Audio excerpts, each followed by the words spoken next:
Welcome to the history of England from 410 AD to just before the Norman invasion of 1066. Episode 14, Some Notes on Life in the 8th and 9th centuries England. There is by this time a shift in the overall way of life in England. On the face of it, little has changed since Anglo-Saxons took over in the 6th century. The ploughs used are the same, the buildings are similar, although the central building in a village would be somewhat larger.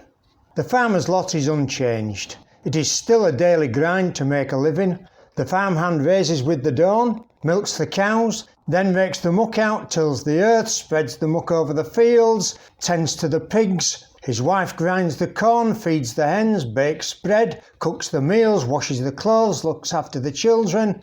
She will often be pregnant, with perhaps anything from 5 to 20 pregnancies in her life, if she doesn't die from the first 2 or 3. Most of her children will die before they are 5. But if they live to 20, they are likely to see 50, 60 or even 70 years of age. Plague, serious injury or a multitude of untreatable illnesses permitting. The church was the main part of life, but this early not the centre of the community. That was the Great Hall. Here slept the Thane along with his servants and pets in a single communal room. The Thane or churl, from where the word churlish derives, was also sometimes the freeman and head of the village. And probably the more important members of the household would have drapes or curtains which they slept behind to keep distance between them and their serfs and slaves. The freemen under a churl and other serfs in their hut or hovel would be asleep when it got dark. In the long winter they would be asleep early and rise near dawn, and in summer long for that lie-in on a Sunday when he could rest from his labours with only the cows to milk, the day of rest having been imposed by the church. This had by this period done its utmost to abolish slavery, but it was still fairly common and slave markets were probably still being held. Serfdom took its place and was nearly as oppressive, but it did provide a way out in some cases, as the serf had some slight control over his destiny by having land that he could cultivate. The serf is tied to the land and had rights. Also, they could not be sold except as part of the deal with the land, to which they owned a tiny part. Manumission of slaves was deemed to give the pious person a better place in heaven. So often, on the death of any slave owner, manumission was granted, and the slave may well then become a serf. But also any goods that they may have acquired or used on a daily basis, such as cooking pots and utensils, they were usually allowed to keep. However, the biggest leap forward for the poor was the circulation of coinage. A serf may have saved perhaps only 2 or 3 pence, but it is there as saved value. It is nearly impossible to translate the value of a silver penny from then to now, as there are no benchmarks to use. The cost of wheat or bread are very crude measures and unreliable, but even they are lacking and can fluctuate monthly as well as yearly, and the harvest was what defined the price. In good years the price was down, and in a poor harvest the price was up. The more accurate example of wages by the day or week is equally unavailable. We don't have the cost of a farm labourer. There were no plumbers, possibly no full-time carpenters or joiners, and any other items that could be cross-referenced are absent for value. In fact, putting prices on things from the Roman era would be much easier. But at least there was some money around from the 8th century onwards, so it was no longer necessary to own a cow or goat to have value, and one suspects a cow, value in pence unknown, would have been more than a penny. There is a myth that money is for the rich. Lots of money may well mark out the rich, but it is the poor who have less than, say, a sheep or a cow who benefit most from all the small amounts of capital.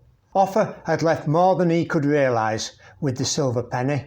It was the basis of a sound currency, and along with the rest of Europe, it meant doing trade.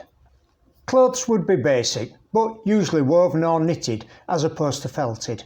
mainly wool with a little linen, although this last was increasing as the demand for fine linen grew and techniques for flax growing improved. But it was still negligible compared with wool, as there was not at this time much after demand for linen, and because of the initial cost and unfamiliarity among a rural people, plus no extra post-use value that later papermaking would cause, made it slow to be adopted. Styles were for those with money. Those without wore purely functional items, although no doubt some added a bit of gaiety with modest additions. It is not known as to whether the button was used at this time, but it is thought not. Although it was widely known, so clothes were tied or pinned, hence brooches being frequent finds in archaeological digs.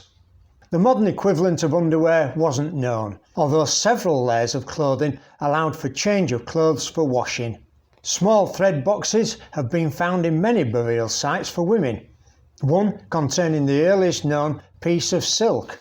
These boxes were just tiny, 60mm square by 120mm deep. Time was measured in daylight by the sun and at night by the planets and stars. Although the hour was known about, and King Alfred had candles made which measured the hours, these would be just for rich people and the church, as candles were an expensive luxury. Monasteries needed to know the time so that the monks knew when to say their prayers. So actually keeping track of the hour was important. No doubt there were people whose job it was to keep time. Also, the church kept track of which day of the year, mainly so that the correct date for the celebration of Easter could take place. The most important date in the Christian calendar could be observed. There were freemen or churls who were legally worth 100 gold shillings to his kinfolk if they were slain. This is the peasant farmer. He was beholden to none but the king, who would receive, if the freeman were slain, 50 gold shillings from the slayer. This started to change after Alfred's time, as military service to defend against the Vikings was incorporated into the nobles' taxation dues, and he passed this service on instead of monetary tax as part of the discharge of duties to him. The size of the churl's holding is unknown. They were referred to as a hide, but this could vary from 40 acres in Wiltshire to 120 acres in Cambridgeshire, a vast difference. Indeed, much academic research has gone into ascertaining quite what a hide was and what and how many people it would support. Did this include the serfs and the household, or were the serfs counted in another hide of land?